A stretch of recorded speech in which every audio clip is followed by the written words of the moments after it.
Episode शुरू होता है और हमें दिखाया जाता है कैसे ग्रैंडफादर ने अपनी उंगली का इशारा करते हुए प्रिंस इवान को एक पोर्टल के अंदर गिरा दिया है और वहीं प्रिंस इवान समझ नहीं पाता आखिरकार ग्रैंडफादर ये क्या कर रहे हैं। और यहाँ पर प्रिंस इवान इस अंधेरी जगह में थोड़ा सा आगे बढ़ता है, तभी वहाँ पर अचानक से ही एक रैंड मॉन्स्टर उसके ऊपर हमला कर देता है और यहाँ पर प्रिंस इवान अपनी पावर का इस्तेमाल करते हुए उस मॉन्स्टर के साथ फाइट करने लगता है। और यहाँ पर प्रिंस इवान अपने लैम्पेज बुल मार्क को भी ओपन करके उस मॉन्स्टर को पूरी तरह से खत्म कर देता है। और यहाँ पर इस मॉन्स्टर को हराने की वजह से उस मॉन्स्टर की सारी बुरी एनर्जी यहाँ पर प्रिंस इवान की बॉडी के अंदर ऑब्जर्व हो जाती है, जिसकी वजह से प्रिंस इवान को काफी ज्यादा अच्छा महसूस होता है। और प्रिंस इवान भी यहाँ पर अपने मेंटेनेंस को महसूस कर पाता है, क्योंकि ये जो मॉन्स्टर की एनर्जी उसके बॉडी के अंदर गई है वो इसके मेंटेनेंस को पूरी तरह से सही कर रही थी। और अब यहाँ पर प्रिंस इवान भी अपने मेंटेनेंस को आसानी से महसूस कर सकता है। वो यहाँ पर ग्रैंडफादर की असली मकसद को समझ जाता है और वो सोचता है कि ग्रैंडफादर चाहते हैं कि मैं अपने मेंटेनेंस को पूरी तरह से यहाँ पर सही कर लूं, लेकिन मुझे अपने मेंटेनेंस को सही करने के लिए यहाँ पर मौजूद सभी मॉन्स्टर से फाइट करनी होगी। और इसके साथ ही वहाँ पर कई सारे मॉन्स्टर धीरे धीरे अपीयर होना शुरू हो जाते हैं। तो वो सभी धीरे धीरे करके प्रिंस इवान की तरफ बढ़ना शुरू कर देते हैं और उसके ऊपर हमला करने लगते हैं। और यहाँ पर प्रिंस इवान के पास टोटल 3 हेवनली मार्क मौजूद होते हैं और प्रिंस इवान ने इन तीनों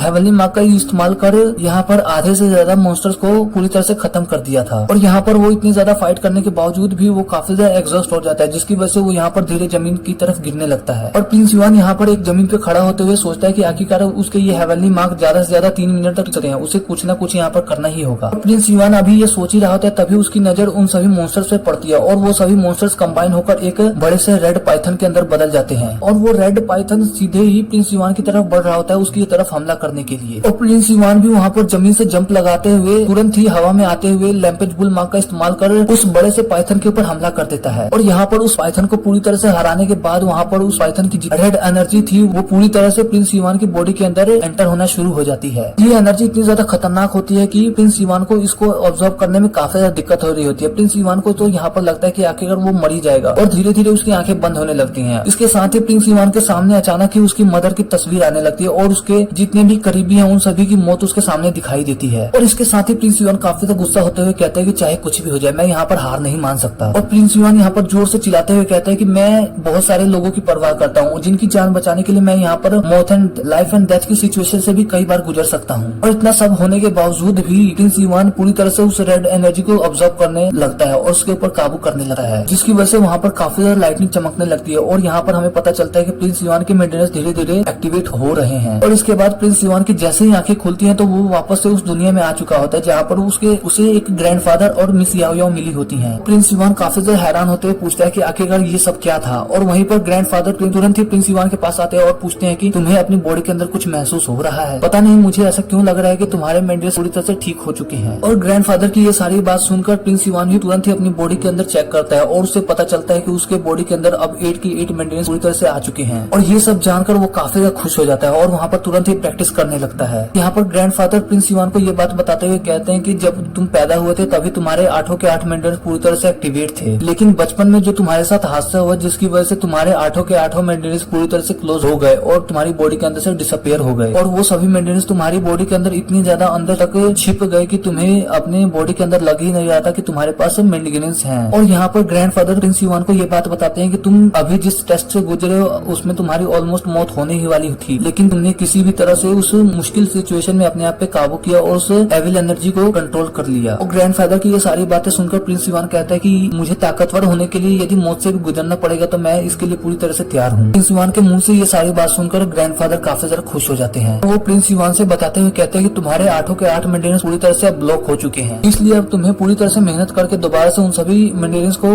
एक्टिवेट करना होगा। लेकिन मैं तुम्हें ये बात अच्छी तरह से बता दूं कि तुम्हें जितने ज्यादा नॉर्मल लोगों को अपने मेंटेनेंस को एक्टिवेट करने में पावर की जरूरत पड़ती है उससे डबल पावर की जरूरत तुम्हें करनी पड़ेगी। जितने भी नॉर्मल लोग होते हैं उन्हें अपनी मेंटेनेंस को एक्टिवेट करने में प्रैक्टिस की जरूरत होती है, उससे डबल तुम्हें प्रैक्टिस करनी होगी, तभी तुम्हारे मेंटेनेंस एक्टिवेट होंगे। इस पर प्रिंस इवान उन्हें कहता है कि आप इसकी बिल्कुल ही फिक्र न करें, इसके मुझे इस बात से कोई भी फर्क नहीं पड़ता, चाहे मुझे जितनी भी प्रैक्टिस करनी पड़े मैं करूंगा। मुझे पहले तो इस बात से अब ज्यादा खुशी है कि अब मेरे पास कम से कम मेंटेनेंस तो है। और यहाँ पर ग्रैंडफादर प्रिंस इवान को ये बात कहते हैं कि किसी पर्सनल रीजन की वजह से मिस याओ अपनी एनर्जी इस्तेमाल नहीं कर सकती, जिसकी वजह से मिस याओ को तुम्हें प्रोटेक्ट करना होगा। और प्रिंस इवान को यहाँ पर मिस याओ को लेकर फिक्र होने लगी है और वो सोचता है कि आखिरकार मैं आने वाले समय में पता नहीं मिस याओ को प्रोटेक्ट करने के लिए काबिल भी हो पाऊंगा या नहीं। और यहाँ पर वो उनसे मदद मांगने की कोशिश करता है, लेकिन वहीं पर ग्रैंडफादर उसे कहते हैं कि मैं अपनी कोई भी टेक्निक किसी भी आउटसाइडर को नहीं सिखाता। और ग्रैंडफादर की ये बात सुनते ही तुरंत ही प्रिंस इवान उनके सामने झुककर कहता है कि फिर और आज से मैं आपका डिसाइबल हूँ, जिसकी वजह से आप मुझे अपनी